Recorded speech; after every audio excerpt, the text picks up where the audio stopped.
I'm Eileen Sliffrin. And I'm Damien Fowler. And welcome to this edition of The Current Podcast.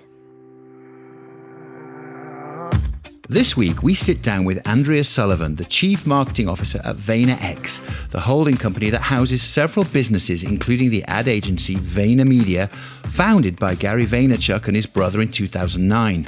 It does a lot of other things too, describing itself as a global creative and media agency. Andrea joined the company in 2018, becoming the CMO only a year later. She describes her role as growing global brands, building C-suite communities of decision makers, unlocking high-performance cultures, amongst many other things.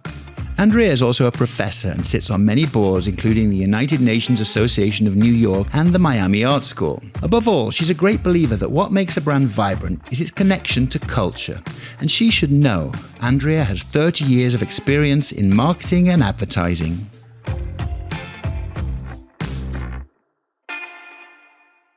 $30 Oh my goodness, I don't think I've counted it. I actually loved the period of COVID because it forced me and it forced all of us to come up with some innovative ways of thinking and of doing. And I loved this period where I was able to work with a team in standing up a platform called Marketing for the Now, which is a video content series. And we have 10-minute rapid fire interviews with everyone from CMOs to celebrities to creators to students. And it's all about what's happening in this moment. We have about 100,000 viewers with each episode. It's global in nature, so we touch 144 different countries. But we're still running it today. So more than 3 years later, 384 speakers, 43 episodes. And so it's been really fun to build that. We then stood up an educational program so that every single day we offered something to our clients that they could learn about, and they met new friends. We've since then stood up a community that allows for those that are looking for jobs to be able to share a little bit more about what they're looking for. We bring in those that are also seeking talent, and so we help them to kind of land their next dream job. So only to say that I love to build platforms where we can bring different people together and build those communities. So I'm curious, what initially brought you to the advertising world? I really love to build new things that are in service of our communities. I actually started more in marketing. I was selling fruits and vegetables at a farmer's market in Madison, Wisconsin. And a farmer actually taught me everything I know about marketing. And a lot of it was trying to gain insights from those that are on the front lines and learn about what makes people tick. And so when I would go to the farmer's market on Saturdays with my friend Farmer Bill, he was really smart and he built fantastic hoop houses that allowed us to bring vegetables to the farmer's market square. So we were the first ones to come with sugar snap peas and the first ones to come with the big pile of beets. And we learned about the power of abundance, the power of interactivity. So people were attracted to big piles of things and they wanted to interact with the vegetables. They wanted an experience where we would take photographs of them as they were picking out their vegetables and posing with the beets and all the vegetables and things like that. And it was at that point in time that I felt like I was very inspired about learning the psychology of human behavior and all of those things. And so I brought that into marketing and branding and did that for many, many years and almost shied away from advertising for a bit. And it wasn't until I started seeing some of the things that were being done by more innovative agencies outside of where I was at the time that I got really excited about joining VaynerMedia after meeting Gary Vaynerchuk. You speak about culture, and VaynerX is an agency that's very much plugged into the culture at large. Could you talk a little bit about what you're seeing in culture, and how you bring these observations into what you do? So Vayner is all about moving at the speed of culture, and we've really changed up our model in a way that's very different from that of traditional agencies. So we really celebrate getting to know where the customer is, following attention, understanding where there's underpriced attention, and working in a highly integrated way. Just recently, we have transformed all of our strategists into something that we call post-creative strategist. So we have 130 post-creative strategists whose sole focus is getting close to the customer, understanding what's working, what's not out in the world, getting into highly engaged conversations after we're putting a lot of different social out there so that we can be listening and learning and adapting and changing in a highly integrated way. So whereas most traditional agencies are coming up with big ideas in the boardroom and perhaps looking at opportunities to put those out there across linear television and then bringing them down, cutting them up for social, we really believe in sort of a social up approach because in today's world, brand is really built in social. We also know that you sit on multiple boards from the United Nations Association of New York, the Miami Ad School. I'm interested in that whole mission-driven element of your career and how that ties back to the things that you were just talking about. Yeah, well, my career has been one where I'm highly focused on building different communities, whether they're communities with our CMOs and our clients, whether it's communities within our own cultures.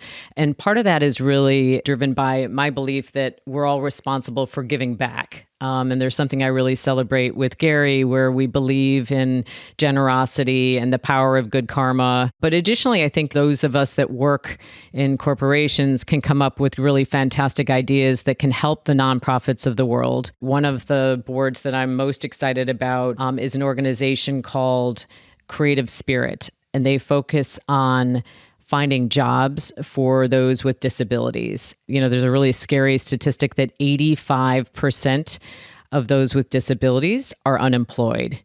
And only 12% of corporations include those with disabilities, including intellectual disabilities, as a part of their DE&I hiring efforts. The goal of Creative Spirit is to create 1 million jobs in the next decade. The other thing that we're very interested in looking at how we can reimagine what education looks like. I have been a professor at the School of Visual Arts for going on 8 years and running something called Pitch Perfect, where we have a client who provides us with a brief, and we have client teams who pitch their ideas. Each and every year, it's interesting to see the caliber of the students that come in. Increasingly, they think in a very holistic way. So, we talked a little bit about the importance of having a more integrated approach so that we're not separating media buying and strategy and creative and all those kinds of things. A lot of the students now naturally come as creators, and they're thinking in ways that are very different than perhaps when I started teaching. It's been a fantastic experience to learn as much from the students as they may learn from me. VaynerX also describes itself as both a global creative and a media agency. For a long time, those two worlds didn't really merge ever. They've been separate for a long, long time. But now the lines seem to be blurring a little bit. And I wouldn't say it's just VaynerX doing so. Why do you think it makes sense to integrate these two? And how would you say your model is different? That's the only way that you can move at the speed of culture, is to bring together a lot of smart minds who can look at how can we make brands truly relevant and putting authentic creative out there, make sure that it's contextually right depending on the platform where it exists. And so we're constantly trying to figure out where is attention moving. We're looking at a lot of the TikTokification of many of the platforms. You just saw the launch of Threads, which has had this heroic embrace, huge acquisition numbers overnight. I think they reached 100 million in 5 days, which is astounding. Being able to move at that speed and to, have an approach that really leans into how you find right versus being right, meaning that we put a lot of different pieces of creative out there. We stay really close to it. We focus on many, many micro targets, cohorts, we call them. And based on performance of any of those pieces of creative, we'll then double down, we'll adapt quickly, change, listen, learn, and then we can invest in the pieces of creative that are working, and then really double down on those pieces, and potentially even moving all the way from social all the way up to Super Bowl ads. We've had a number of experiences where it's gone from an idea that came from some learnings from a tweet, and then we were able to listen and learn about, how we could modify that and then bring that all the way to the Super Bowl, for example, with the work that we did with Mr. Peanut for Planters. The agency calls that its Vayner volume model, if I'm correct? That's right. You got it. Okay. Yeah. Why would you say there's more value in approaching creative concepts like that way versus just waiting until a campaign has run its course? It certainly starts with the cohorts, and oftentimes we embrace expensive segmentation study where we then try to demystify the personas or some of the big segmentation groups and come up with, hundreds of different micro targets and cohorts where we're getting to know them, understanding where, what moves them, and really using measurement to help in guiding that. And that's both qualitative and quantitative. And so this whole notion of putting things out there and finding right, knowing that iteration process is really key is an important one. So we've done a lot in terms of our model to embrace that integrated approach. And we looked really at organic content first and get a read on that. And then from there, as we're, investing more in paid and things like that, as we're seeing things that are working, we're able to then take that to new heights with our clients. Could you share perhaps how you went about that with Planters? The Planters story is a great one. So we started some work in looking at some polls that we placed on Twitter, trying to better understand some of the psychological insights of some of the customers. And so I'd love to ask you guys, so if you are presented with a container of mixed nuts, are you team one, meaning you're picking your favorite nuts out of the mixed container, or are you team all? So you pour it into your hand, you throw it back, you're not removing any of the nuts, you're not celebrating your favorite one, you're just taking it all in. I'm definitely team one. You're team one. Okay, what do we got, Damien? I think I'm team one. I'll get the cashews, Oh yeah, same. I'll go for the cashews. Oh my goodness. Yeah. Well, Is that bad? I have to say, no, it's not. It's not bad. It's not good. But I am definitely team all. Oh, really? And so, it was interesting to put that poll out there and to see those that sided with team one and those that sided with team all. And we put this out there during a contentious time. It was during the elections, and there was a lot of division going on, especially in the United States. We presented to Planters this whole idea of let's really lean into this for Super Bowl. And there was this sense of like, what are you talking about? There's enough division in the country. Do we really need to be coming up with something that's going to intensify that? And we came up with this idea around a roast for Mr. Peanut as well as a part of it, bringing in some comedy, some levity. We had actually killed Mr. Peanut the year before, so time to bring him back. But just to show that we went all the way from a tweet, a single tweet, some insights, continued to massage that idea. And then, take that to the boardroom essentially, but not the other way around. Typically, Super Bowl ads are created by a group of us, but we don't really know if it's something that's going to move the consumer or not. And so we try to, kind of reverse the thinking and to be able to bring that intelligence to our customers so they can make the right decision. And in this case, it was something that was incredibly successful. We look at sales as being the ultimate measure. There's lots of different measurements out there. We think the only one that really matters is sales of the product. Okay, wait though. I need to know now. What was the majority? Team one or team two? There's more of the team one, and that's because I think there's one, and I'm going to screw up the name. I think it's the Brazilian nut. Is it that there are many folks that are not in love with that particular nut? I think that holds them back from being the team all is what I've heard. I don't know if it's a fact or if it's just lore. You guys are probably more in the lead in terms of your decision versus the team all. I really don't like that Brazil nut. My grandmother was a huge fan of that nut. She would have been, team one picking that one out, which is really odd. But anyway, that's for another time. But this is interesting. This whole approach is quite democratic. And I suppose digital media and social media has allowed for this kind of form of consumer-centric storytelling. To your earlier point, it's not top-down anymore. It's not boardrooms deciding what creative should work. It's kind of driven by the consumer. And that really is part of your MO, isn't it? That's right. Yeah. No, because I think most brands, what they're fighting now is relevance. So how can they be relevant? How can they be telling things that are engaging? And attention is fleeting. So what can we do that's, sort of thumb stopping? And to the point about how do we then take that storytelling and we can move it up from social? We think social is the starting point, and it is where brand is built.